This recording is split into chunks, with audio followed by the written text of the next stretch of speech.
Tahun 1981, dunia digemparkan oleh kasus seorang mahasiswa asal Jepang yang membunuh teman kuliahnya di Paris, lalu mengakui telah melakukan kanibalisme terhadap korban. Namun, yang paling mengejutkan bukan hanya kejahatan itu, melainkan fakta bahwa pelakunya, Issei Sagawa, tidak pernah menjalani hukuman penjara. Lalu bagaimana hal itu bisa terjadi? Dan bagaimana seseorang yang mengaku melakukan kejahatan sekeji itu justru bisa hidup bebas hingga akhir hayatnya? Issei Sagawa lahir pada 26 April 1949 di Kobe, Jepang, dari keluarga kaya dan terpandang. Meski tumbuh dalam kehidupan yang serba berkecukupan, ia mengaku sering merasa minder karena memiliki postur tubuh yang kecil. Saat dewasa, tingginya hanya sekitar 150 cm.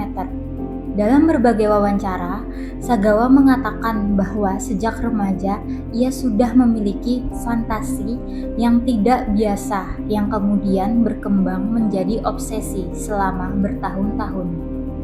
Kanibalisme bukanlah penyakit keturunan maupun diagnosis gangguan jiwa tersendiri.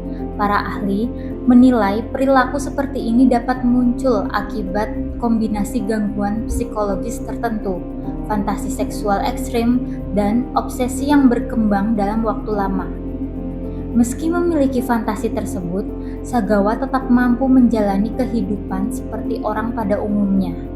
Ia melanjutkan kuliah sastra di Paris dan dikenal sebagai mahasiswa yang pendiam serta sopan, sehingga tak ada yang menyangka ia menyimpan obsesi yang kelak mengguncang dunia. Korban dalam kasus ini adalah Rene Harteveld, mahasiswi berusia 25 tahun asal Belanda yang merupakan teman kuliah Issei Sagawa di Paris. Pada 11 Juni 1981, Sagawa mengundangnya ke apartemen dengan alasan meminta bantuan menerjemahkan puisi berbahasa Jerman. Tanpa menaruh curiga, Rene pun datang memenuhi undangan tersebut.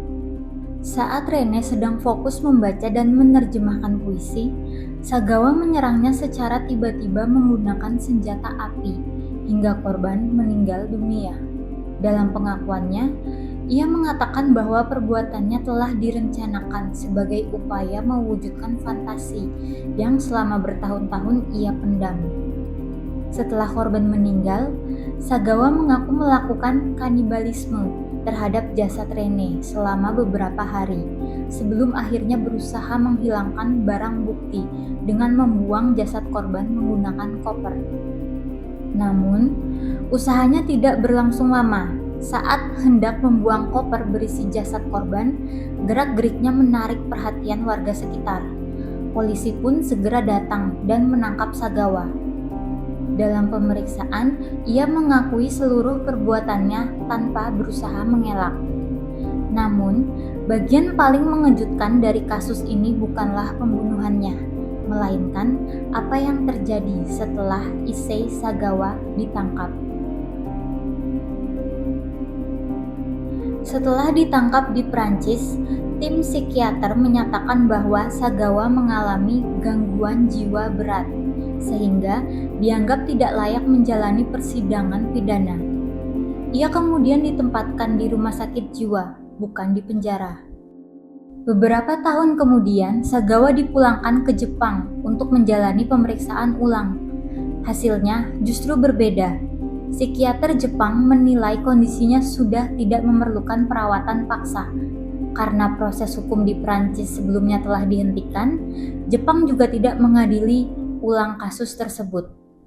Akibatnya, Sagawa dibebaskan begitu saja.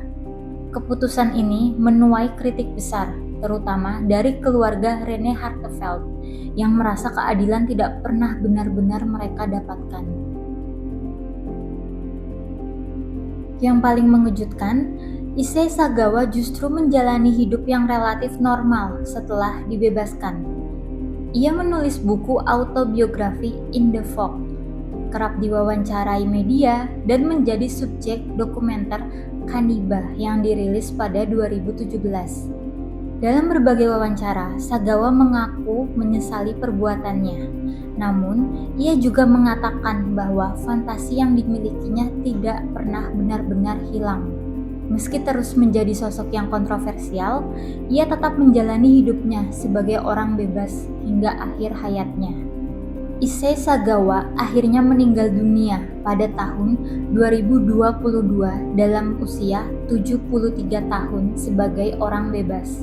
Namun, hingga hari ini namanya masih dikenang bukan karena kehidupan yang ia jalani, melainkan karena kasus yang meninggalkan begitu banyak pertanyaan. Kasus ini menjadi pengingat bahwa ketika hukum, psikiatri, dan rasa keadilan saling berbenturan, tidak semua perkara mampu memberikan jawaban yang benar-benar memuaskan bagi semua pihak. Dan mungkin itulah alasan mengapa kisah Issei Sagawa masih terus dibahas hingga sekarang.